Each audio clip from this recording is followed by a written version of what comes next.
I'm just here to remind someone that co-parenting can get better.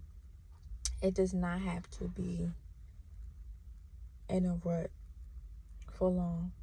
Let me tell you this. 3 years ago, when my ex-husband and I separated, it was the worst. And I remember one time, because I was praying from heavy, I was praying for like us to be able to get into a good space to co-parent. And one time I felt like it was getting worse. So, and I was like, I was so mad. I was like, I'm not praying for him no more. I'm not praying for this no more. And God, a gentle yes. Yes, you are. And he reminded me that he answered my mother's prayers for me. And it's a specific prayer anyway. And as time went on, I would get frustrated and whatever, and I would talk to him in a not so pleasant way, right? And I had this horrible dream. And in the dream, he basically was saying to stop treating him that way. The way that I approached him and came about it, he did not like it. So, and I needed to apologize. So I went and I apologized. And then something else happened, and I didn't respond in that way again, but it was still in a way that was unpleasant and unhealthy, not just for us co-parenting, but our children as well. And I kept saying, dang, he keep jumping on me about him, and he not even, I just felt like you keep addressing me about the situation, you're not doing anything.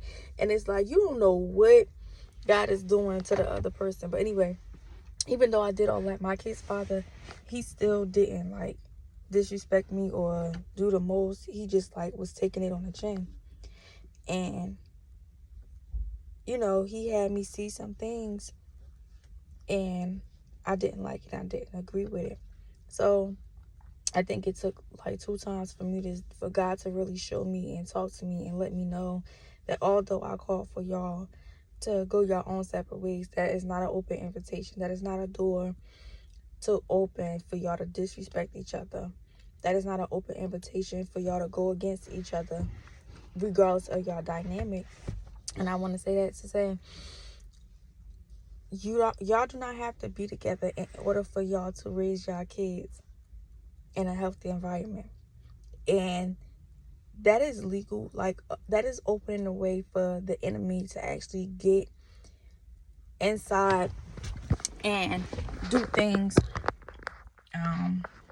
to make y'all children rebellious against y'all or one of y'all, however the situation may go, right? So let me tell you. So now that we are on the same page, like, that's my dog, like, we cool and whatever. And my oldest child, she be trying to get funky. Okay, she be trying to get funky. And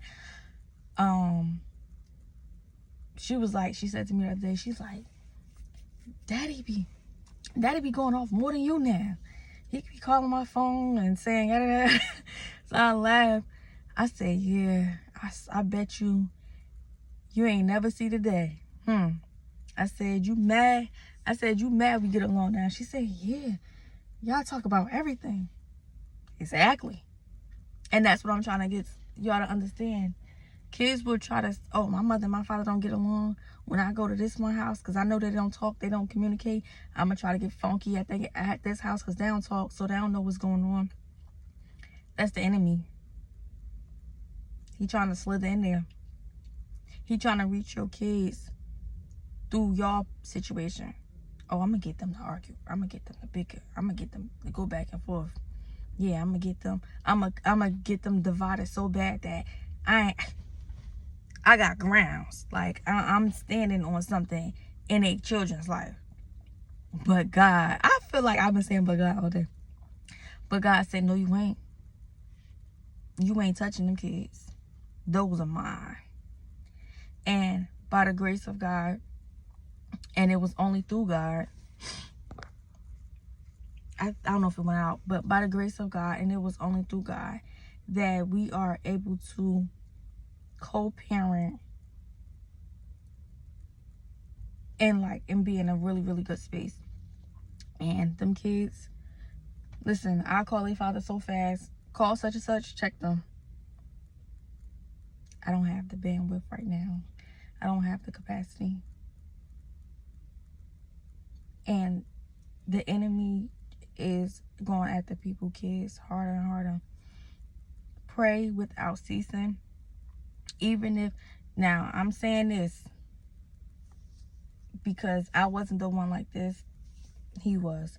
It didn't matter what I say, and I'm pretty sure the stuff that I was saying to him was like gut punching, but he didn't respond. He would just say okay. And although from the outside looking in, I felt like, dang, why am I the only one getting in trouble? Why God not saying something to him? And I feel like just now talking about it is because he was able to shut his mouth. He was able to not respond. That probably would have made the situation worse. So although I felt like he wasn't working on him in one area, he actually was. He was actually moving, because me and him, when we was together, we used to go back and forth word for word. But if you praying, don't stop praying. And if you're praying, keep on praying. And don't try to figure out what God doing. That's not up to you. That's none of your business. How he dealing with that man, how he handling that man or that woman, because you be out of line. How he dealing with the other person is not your business. How he changing in their heart and in their mind, and how he removing them. Oh, I'm about to cry. How he's renewing them, how he's restoring them, how he's doing a thing inside of them. It may not be the way you want, but it's not. This is not yours. This is not your problem. It's not for you to solve. It's his. And he said his will be done.